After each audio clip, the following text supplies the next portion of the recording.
मित्रांनो, good afternoon.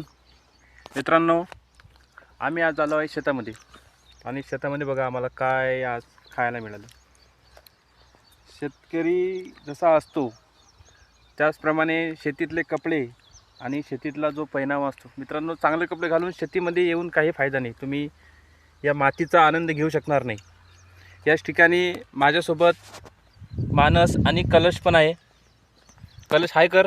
हाय मित्रांनो, आम्ही बघा इथं आम्हाला पेरूचं त्या ठिकाणी बघा, तुम्हाला थोडं दूरवर ते नारळाचं झाड जे दिसतं ना, त्याच्या साईडला पेरूचं झाड आहे आणि आम्ही तिथले 2 ते 4 पेरू तोडले.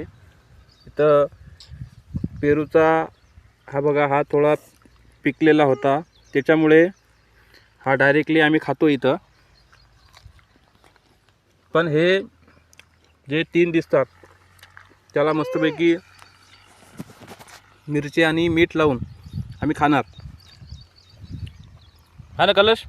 हा कसा आहे पेरू? छान आहे. हे कसं आहे पेरू? बेस्ट जबरदस्त आहे. जबरदस्त आहे मित्रांनो.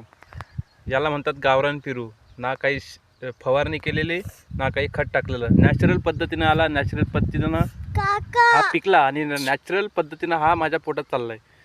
ठीक आहे, धन्यवाद.